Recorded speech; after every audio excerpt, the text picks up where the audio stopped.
of domestic violence, right? Correct. Why don't you talk about it? Okay, so in 1998, so about 21 years ago, I was in an abusive relationship with my oldest daughter's father. And Labor Day weekend of that year of 1998, he assaulted me to the point to where he shattered my left eye socket. And it was a very, tumultuous process, as you can imagine. So I couldn't see. I had to get multiple surgeries.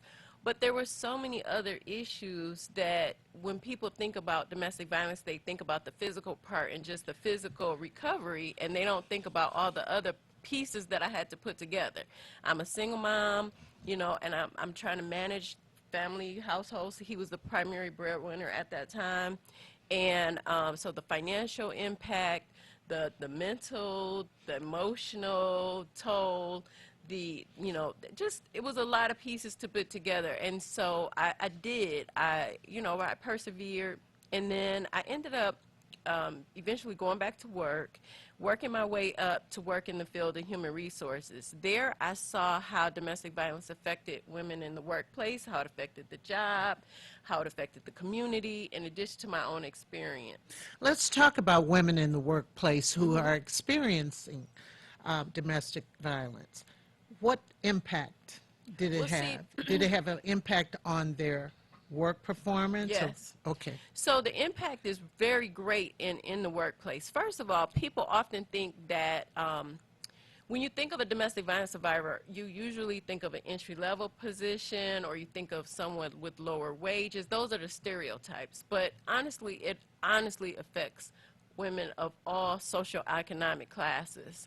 And unfortunately, yes, it doesn't just affect women, but women make the majority of the survivors. So I don't want people to feel like, well, it affects men too. It does. They say between 1 to 4%. So it's like 98% of all cases are women. So that's why we speak about women. We're not discarding men. So on the workplace, domestic violence affects the work productivity, absenteeism, higher insurance rate, going to the insurance company. If the company is self-insured, companies might have to invest in higher security costs. The employee themselves, they lose their job. They may be hard to keep the job if they're being stalked, they're being abused, they're hurt.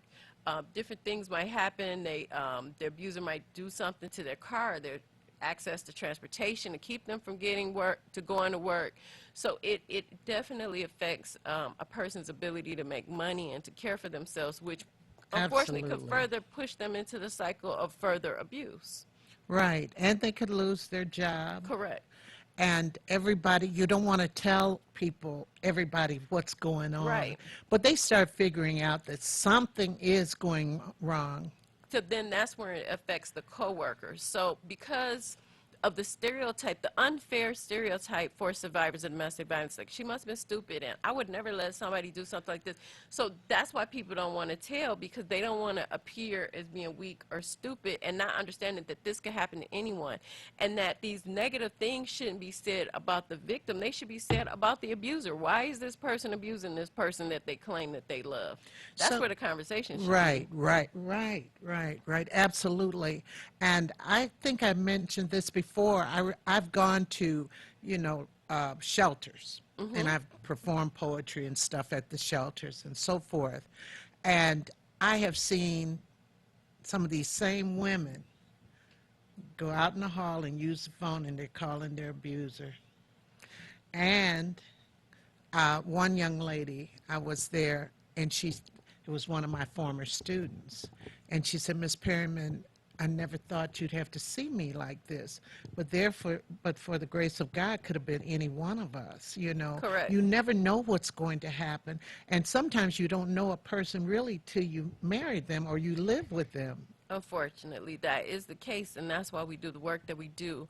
And, as of the people, the survivors or the victims who are in the shelter calling the abuser, like, you never know what's going on. Sometimes there's threats like, well, if you don't call me at this time, I'm going to harm our children. Maybe they still, have the children or something of that nature. So there's so many ways that abusers control, and that's their goal. Like, people think that domestic violence is where somebody snapped or they love too hard or something like that, and it's not that. Not Domestic always that. violence purely and simply is power and control.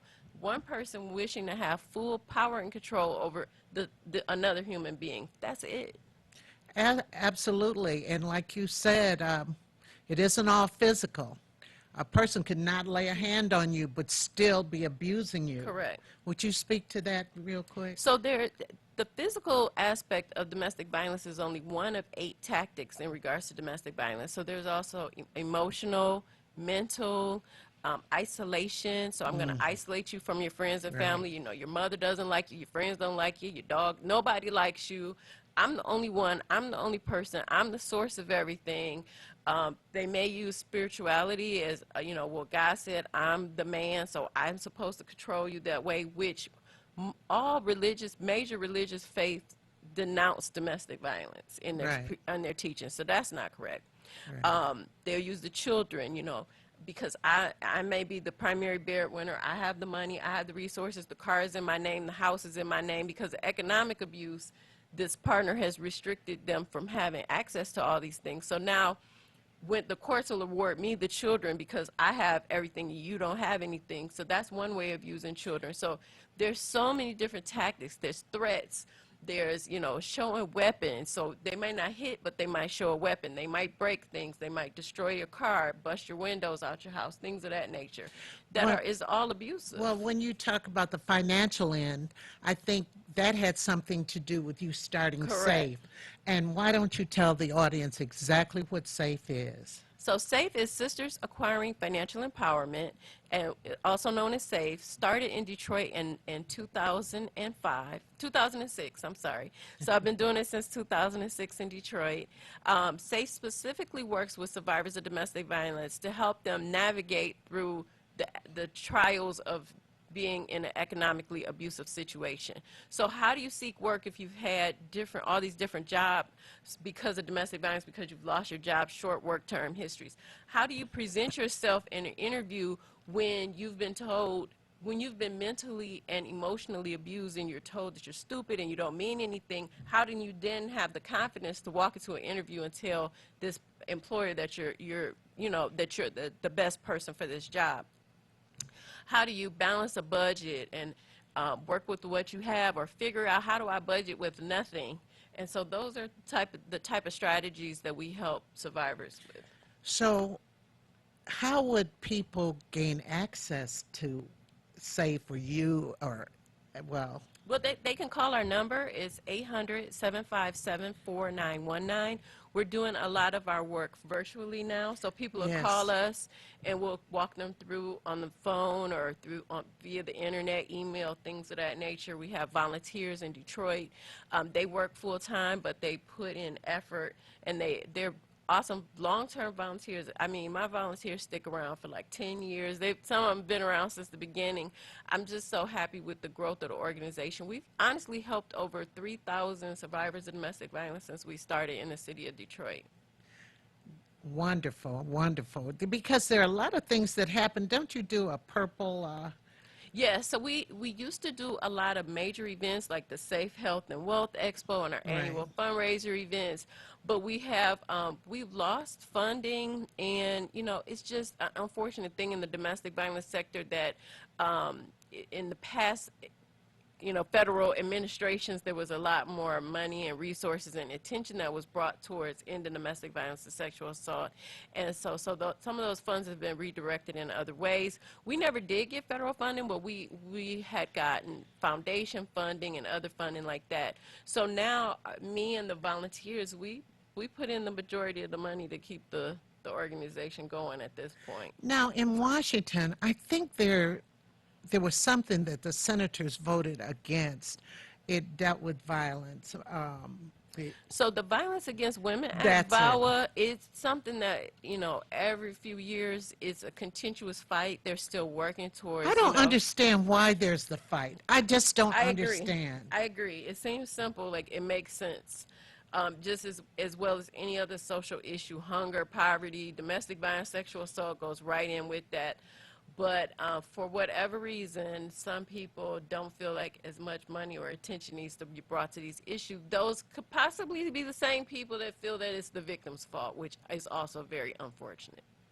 That is unfortunate because I've heard of even psychologists saying to the woman, "What did you do to provoke him?" Now, imagine if you're in that situation and then you're honestly going to get help from a psychiatrist, and then that person then victim blames you. You probably won't reach out for help again from anybody. And that's why it's important that, you know, people, I go on shows, I talk, I'm interviewed so that someone to listen and say, okay, you know what, it wasn't my fault. I didn't ask. I don't deserve, no one deserves to be abused, period. People can walk away from relationships. Don't abuse people. Right, absolutely.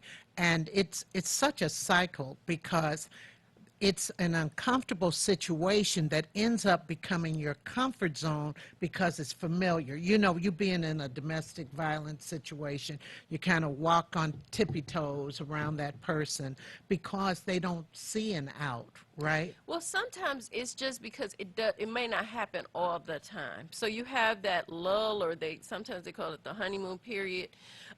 So when you first get into, typically, what I hear in my own experience and from what other survivors have said, it doesn't, and research, the domestic violence doesn't start like on the first date. Like they gain your trust. It's all kind of like a con artist. Like it's all a methodical plan to get you to a certain point.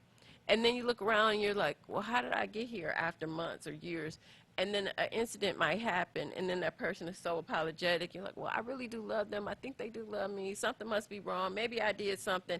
And then this is where that cycle just continues and continues. And then people, because like right now in the city of Detroit, there's only one domestic violence shelter with like 70-something beds.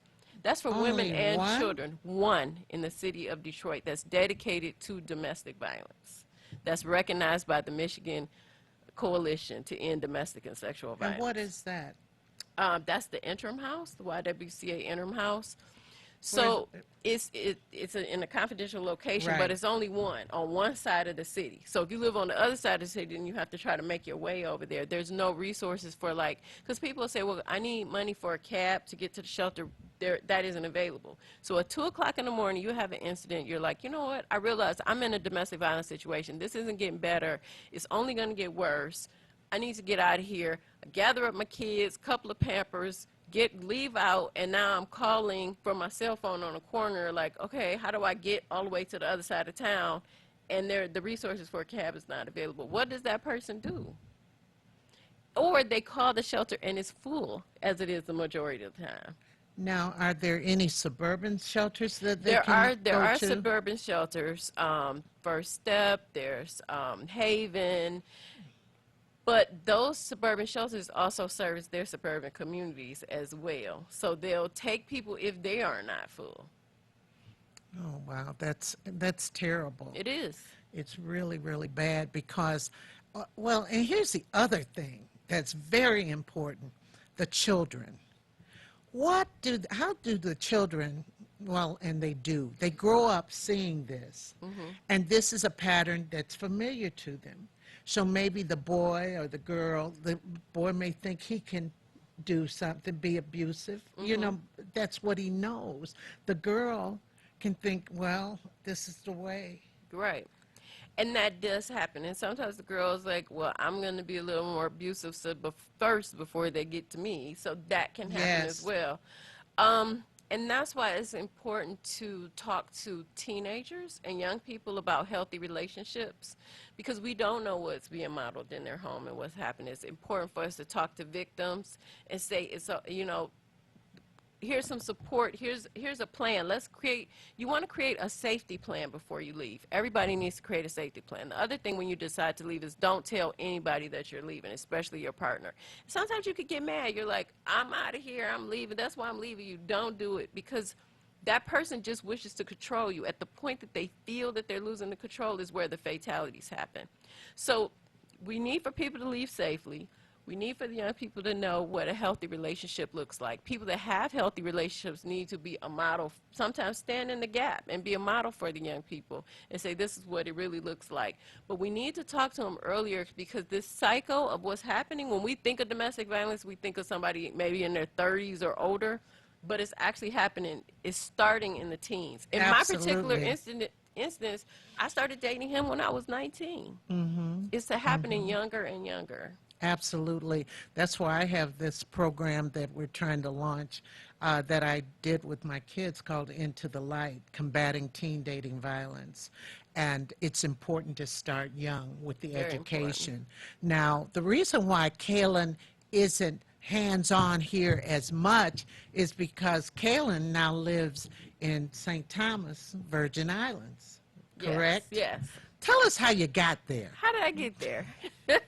Well, that's a whole story. But yes, I live in the United States Virgin Islands on the island of St. Thomas. And in the short story, 2013, my mom passed. I was devastated. Her mom was so wonderful. She- She and I had a long conversation.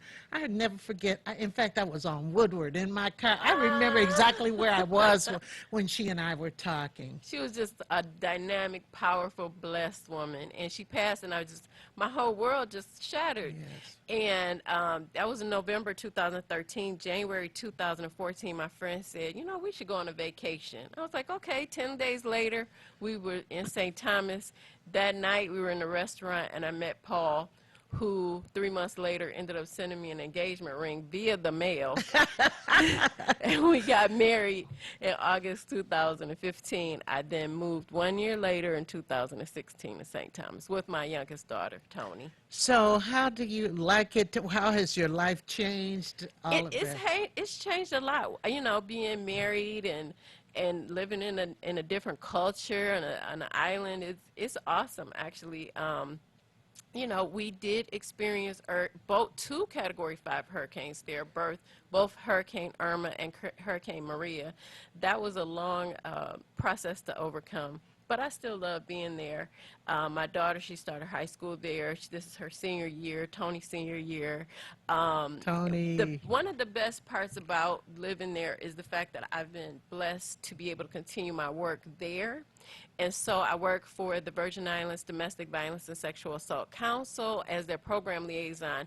And what I do there is I work with legislation, I work with administrators and people and faith-based leaders. I'm doing a lot of training the trainer and training community partners to do this work.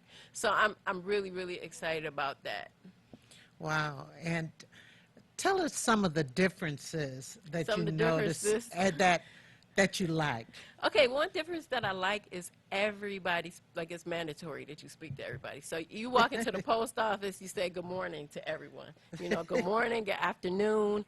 One thing that's different that was adjustment to me is saying good night as you enter, not as you leave. So good night is a greeting. So you walk in, you say good night to everyone.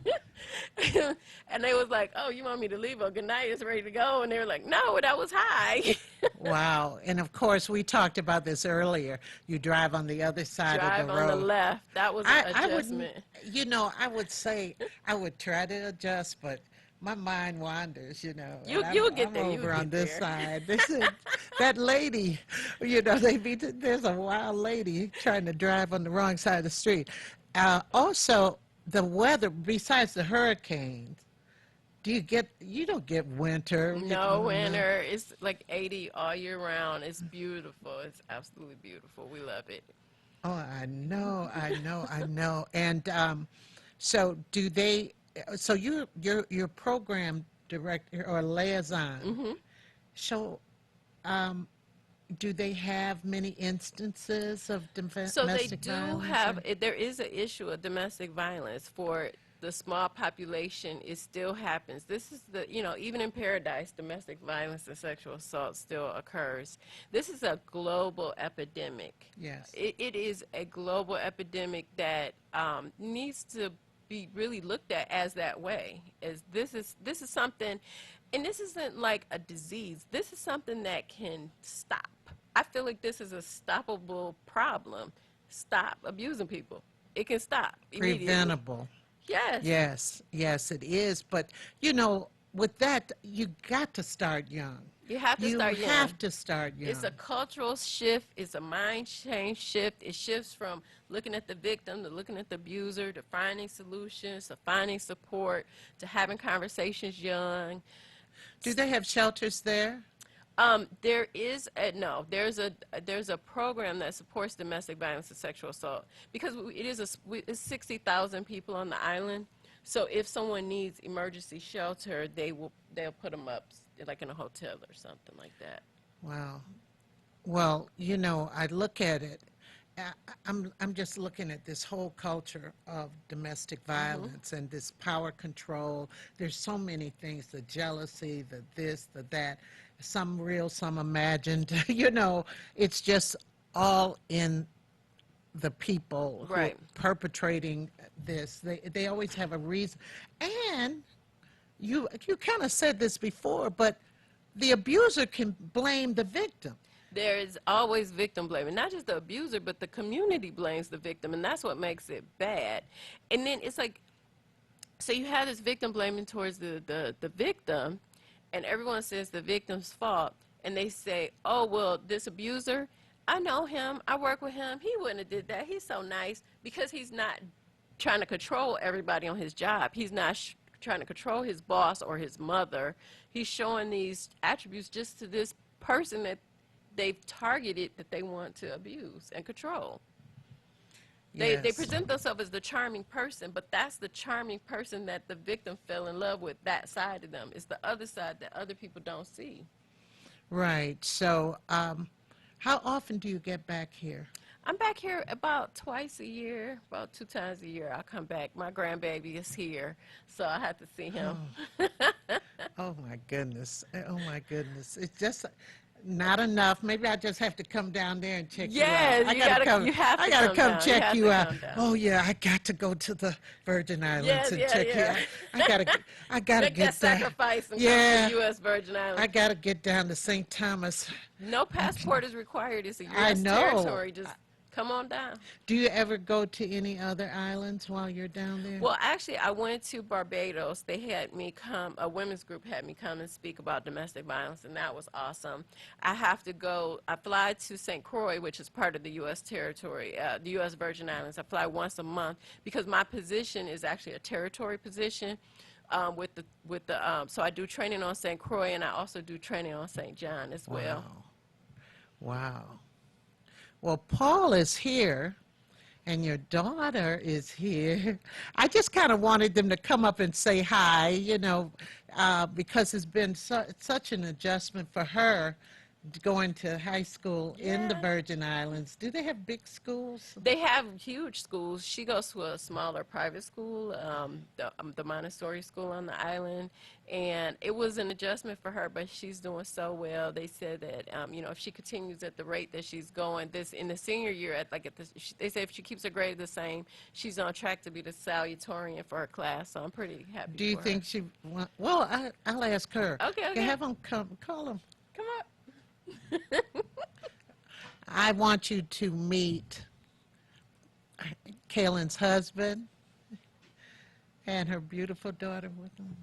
Tony. Yeah. Come on around this way. Come on around this. I mean, you can this way, stay. this way. Oh, you could. Well, All right. you're coming around towards me. Hey, Tony.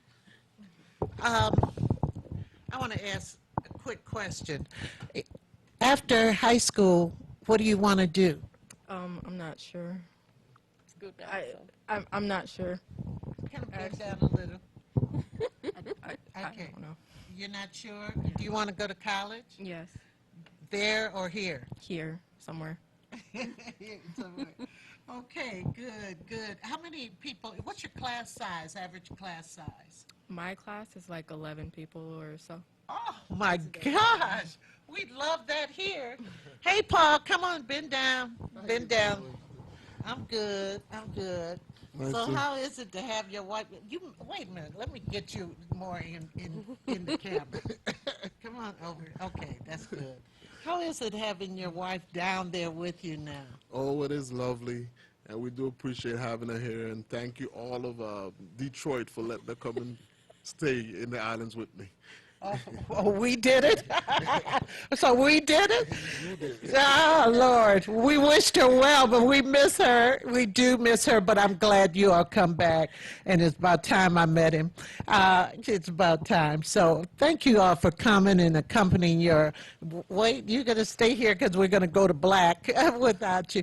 Kaylin, thank you so much. Tony, thank you so much. Thank you for having me. And you're driving down there now. You like your car? Yes. I guess so. It gives you. Do you have a best friend down there? Kind of. I don't really. I have Yeah. friends. Yes. Okay.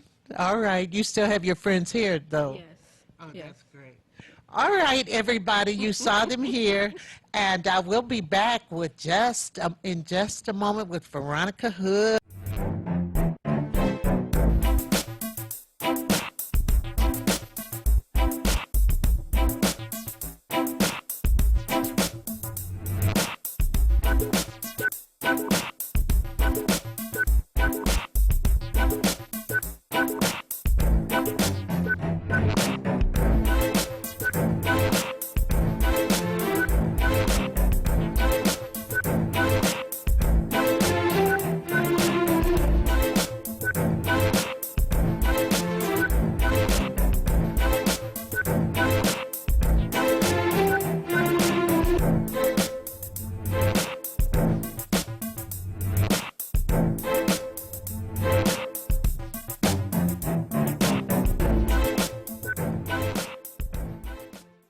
I am live, I am live, I am live. I'm live with my guest, Miss Veronica Hood, or Mrs. Veronica Hood. Good morning. Good morning. Okay, let's speak up. We're cute, but we have to speak up. Good morning. So I met Veronica about 10 years ago when she provided of course we paid for them, the gowns for Dream Girls, but she was very good to work with. She owns Rolani's Boutique on 10 Mile across from Southfield A&T High School right now. That's on 10 Mile and Lasser. And how many years have you been doing this? No, the Black Fit and Fine. This is the third year for the Miss Black Fit and Fine. Miss Black Fit and Fine. You may say, what is that? I'm black, I'm fit, I'm fine. Yes. I'm black. All right, that's all I say. That's all I say. But how long have you owned the boutique? I've owned the boutique for 23 years. Wow, Yeah. that's a long time. It's a Have you long time. always been there? I've always been there. Wow. I've had boutiques prior to that, but I've been in that location for 23 years. Yeah. So that was when there used to be a photographer over there too. Yes, There used to be a Right next door photographer. to me. Yeah. Because I started at Southfield in '88, and but I had been teaching already like 17 or 18 years. Okay, Taught 39 years. Wow. Had a great career. Loved it. Now, you're doing something that I believe is good because they have Miss America pageants and all these other pageants Yes. for the young women. It's almost like if you get to a certain age, what counts anymore? Exactly. Forget about us. Yeah, so why did you start this? Well, I started it because, as we spoke earlier, I've been in the retail business with my clothing store for a long time. So I've had a lot of my clients who've been with me for 10, 15 years. So I've had the pleasure of watching the aging process in a lot of the women and just been in awe of how beautifully they've aged, and some of them look like they hadn't aged at all. And I just thought, you know what? And I'm really an advocate of health and wellness. I wanted to create a platform where I could combine beauty and health and wellness to send out a message about taking care of yourself so that you can look good and feel good beyond the age of 50. Right. And it's amazing how some of them, I know, like you have Kelly Finney, and she is just so, I mean, Oh, yeah. I'm saying because she's the one I know. Yeah, and she looks great. She looks great, and I mean, she exercises and all. And it's with Kelly, it's the older she got, the better that she Yeah. is. You Right. know, you got to give her my Congratulations for being will. in this, because Absolutely. I have been just keeping up with her on Facebook, and I've known her since she was a younger teacher, and Okay. just always a smart woman, Yeah, and she's a yeah. principal Yeah, she's a now. dynamic woman. She does a lot of things. She has her own business. Kelly's doing it. Yes, yes. Oh, I mean, and not to take anything from the others, but this is just somebody I happen to know and was excited Yeah. that she got in it. And someone else I've happened to know who's been on the show just a couple of months ago, that is the current Miss Black Fit and Fine, Geneva Williams. Yes. Oh, yes. So, what is the criteria? Well, basically, the criteria is that they have to be, of course, African American. They have to be at least 50 years old, and they have to have a real desire to promote health and wellness. They have to have a passion for taking care of themselves, and that's basically it. Right. So, what's the process? So it's a two-step process. Initially, we do our contestant search, and we do that for several months. When you do the search, I mean, you find them or they find you? What Well, happens? we advertise for them to come and apply. And if they want to be in the pageant, the process is that they have to fill out an application. They have to submit a 2-paragraph bio and 2 photographs of themselves, a headshot and a body shot. And then once we get all of that, we have them to schedule an interview with our selection board, because we have a committee that goes through all of the entries and selects the finalists who are going to actually compete. So once they've done that process, they come in, they sit down for about a 10-minute interview with our selection panel. We then decide, yes, we feel this is a good candidate, or no, we don't. And then once that's completed, they have to submit their entry fee, and they're ready to start. Well, a question for those who are not picked, what generally is it that disqualifies them? Generally, it might be their background. It might be their attitude about things. It might be that it's kind of hard to explain that one, because we try not to discriminate, and we haven't really turned away that many people, but it would have to do with how they wrote their bio. Which tells us a lot about them, what their history is, why they want to be in the pageant, what is their real reason for being in the pageant. So things of that nature, if we feel those answers don't line up with what we're looking for, then we'll disqualify them. Now, as years go on with certain people, as years go on, certain people, everybody's not like Kelly Finney. No. People, their body starts to change. Yes, it does. And you know what? We're not really looking for that perfect 36, 24, 36 body. I What hope we're really not. looking for is a reasonable level of fitness for your age. I mean, you have to be in decent shape, because that's really what it's about, partly, is being fit. But when we say fit, Brenda, we're not talking about just the physical body level of Right, fitness. right. We really want them to be Mentally. mentally, spiritually, and physically fit. So, Okay. Yeah. Right. How many contestants do you have? Well, this year we have 13 ladies. They range from age 50, and our oldest contestant is 83. Oh, that's fabulous. I am so excited. Yes. That is really and fabulous. she is wonderful. She has more energy than I do. It's amazing. Oh, wow. That's Yeah. great, because, no, I started thinking, I said, well, maybe I don't have any energy because I am, I'm getting older, but I'm not nearly, That's the whole thing with the Miss Black Fit and Fine. We want to let people know, just because you get to be a certain age, you're not done. You're still vibrant, and you still can be vibrant. It's really a mindset, and it's really putting into, being healthier as you get older. You have to put something in. You have to do some exercise. You have to eat right. You have to take your supplements and make good choices for your lifestyle. Right, absolutely, because, I run into former students and stuff, and they said, Miss Pamela, you're the same. I know, you look the same. I I'm telling said, you, it's well, amazing. wait a minute. I said, You're one of those people I'm talking about. I started teaching in January 1971. A long, great career, but let's talk about when this is and some of the prizes and so forth. So the pageant this year is Saturday, September 21st. Which is a week from tomorrow. A week from tomorrow. It's going to be at the old Southfield Lathrop High School, which is now University Prep. on 12 Mile, just east of Evergreen. Tickets are $35 in advance, $40 at the door. We are doing a VIP reception, but unfortunately those tickets are sold out. But yeah, they can get their tickets online at neptix.com or Eventbrite, or they can come into my boutique at Rolani's Boutique and get tickets. Right, right. And it says here, oh, okay, the prizes. Yes, so our winner is going to receive $1,000 cash, and our sponsor, who is Dietrich Furs this year, is going to be giving away a $1,500 gift certificate for Dietrich Furs to our winner. She gets a full body massage, some gift certificates to different things like I can't think of off who we have right now, but she gets gift certificates.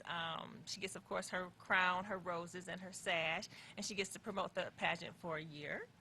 Oh, wonderful. And then we're excited, too. 2 of our audience members are going to have an opportunity to receive or win a $500 gift certificate from Dietrich's. 'Cause Oh, we're giving wow. away 2 $500 gift certificates to the Wow, audience I could members. buy a glove with that. No, I'm just kidding. I'm kidding. They actually I'm have a lot joking. more I than know they do. people I think know they they. do. I know they do. Yeah, I know that they you can put, do. you know, I know hats they and do. all kinds of Who great was your things. first winner? Our first one was Renee Thomas. Uh huh. Yeah, she was the first winner, and then Dr. Geneva was our second winner, and we're waiting to see who's coming this year. Now, what do they have to do? How does it go? So the pageant is basically set up just like a Miss America, Miss USA platform where they compete in 4 different categories. So they compete in personal interview, where they go before a panel of judges, and they just talk with them for about 5 minutes. Then they also have to do a 2-minute talent, which is the fun part of it, because it requires them to really dig inside to see what are you What are gifted some of the with? talents that women have displayed? Oh, we've had ballroom dancing, we've had belly dancing, liturgical dance, comedy. One girl was a weightlifter, so she did a weightlifting routine. So it's very interesting. Right, Yeah. This year we've right. got girls going to play the piano. We have a couple of monologues that they're doing, some ballroom dancing. So it's going to be very entertaining. Wow, Yeah. that is wonderful. Yeah. And then the other categories, just to finish answering your question, they also compete in physical fitness because that is one of the categories. So they wear basically, we don't do swimwear or anything like that. No, inappropriate. But they do wear workout gear, and that's what they're judged on. And then, of course, the evening wear segment of it. Oh, okay. So they wear 3 different outfits during this? Well, actually, it's 4 because 4. they have their personal interview outfit. Okay. And what is suggested for the purpose? Personal interview. Personal. Basically, yes. what you would wear to an interview, job interview, or maybe to church, because the idea is to let the judges see what your style is. Right, Yeah. right. So they're free to wear whatever they choose. Oh, okay. And it's on Facebook. People can look it up on Facebook Yes. and Instagram. And there's a phone number, 248-827-4442. Yes, yes. And it seems like something like this would draw a lot of people to your boutique also. Yeah, it does because we cross-advertise. And then something new that we did this year, Brenda, we created what we call the Community Choice Award. And so on a website called pageantplanet.com, you can go and vote for your favorite contestant. It's $1 a vote. And a portion of those proceeds are going to our charity, which is the Caring Hands Sarcoidosis Foundation. Oh, that's good. That's G's. Yeah. Yeah. G, Yeah, she and I both have suffered with that. So. Oh, okay. So yeah, we know exactly how debilitating that disease I can be. So we're know. making a I know. donation I've to had that other organization. friends who've had it, and Oh yeah, it's on the rise. and I'm And we wondering don't know where it why. comes from. Why? I don't know. What are some? Do you know some of the initial signs? Yeah, there's initial signs depending on where your body is affected by, because it can migrate within your body into different organs. So you can have nodules on your body. You can have shortness of breath, skin rashes. Yeah. Right. Yeah, And wow, that is something that yeah. because I've had people on to talk about it, Oh, yeah, it's and I serious. lost a good friend to it. Oh yeah, Bernie Mac died from it, and I actually almost died from it myself. I had very serious complications with sarcoidosis about 25 years ago, and almost bled to death because it affected my spleen. And so, Really? yeah, it was bad. I had a very, very tough time. For about 3 years, I was very, very sick with sarcoidosis. Now, do you have to take medication? I did at the time, but Uh-huh. I've received my healing, praise God, and I have not had any complications in over 10 years. Wow. But I changed my lifestyle, and that's why I'm very, How very did much an you change advocate. it? I stopped using certain cleansing products, bleach, things of that nature that were harmful chemicals that were known to cause cancer. I changed how I eat. I started exercising, made sure I got my rest, and just changed how I was living my life. You know, the older you get, sometimes it's your sleep pattern is off. Oh, yeah, sleep is everything. I mean, it is off. It has, mine has changed Yeah. so much. But it's so important to your health because your body Yes. heals itself while you're sleeping. Yeah, that I know. And then sometimes, and I have this in a couple of friends, they suffer from insomnia. Yeah, some nights it's just, you know, and Yeah. my mother always says, if I tell my mom, who is 99, almost 100, Wow. when I tell her that, I said I had a hard time sleeping, she said, you have too much on your mind. And see, we start thinking so much. So much because our lives are so busy and so congested nowadays. But you have to seek some natural things to help you calm down and come up with solutions. Maybe it's music or a certain type of music, or maybe there's too much light in your room, but you kind of have to look at what is helping me to stay awake at night and not allowing me to Oh, rest and go to sleep. absolutely, because rest is very, very important. Extremely. Because you could tell when you've had enough rest, it's all of a sudden I could do a cartwheel. Well, I would like to. You feel like you're doing one yeah, of these. yeah, I would like to. Yeah. Well, I'm so happy that this competition is around, and the ages range from what this year? This year, they range from age 50 is our youngest contestant, and my oldest contestant is 83 years old. Jeez. 83 years. And, you know, it's funny because people say, well, is that really a fair competition? And my answer to that is this.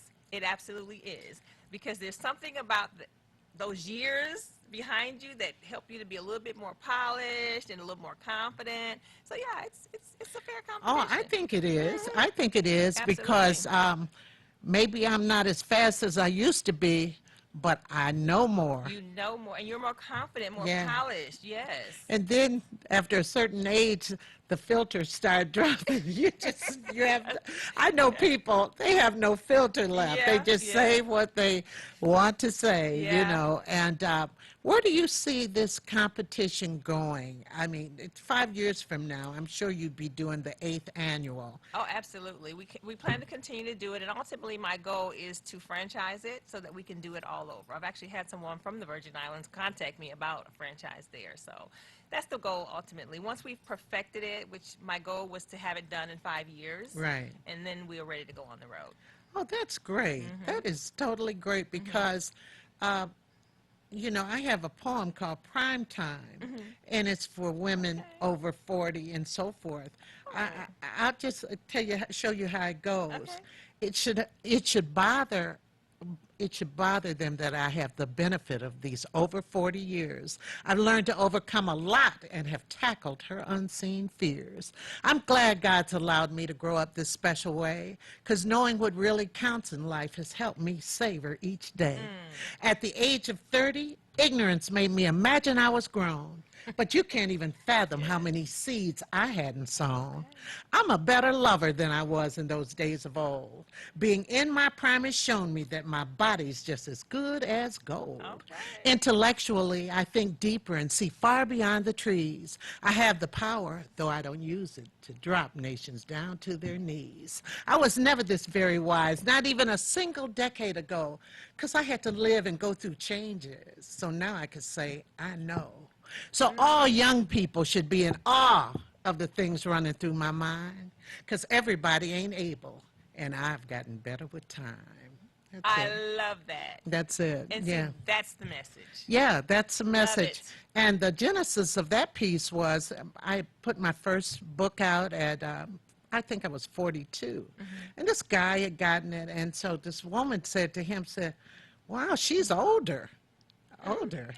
When I said older, I tried to I'm sleep. seasoned. I couldn't sleep. I could not sleep. We call it season.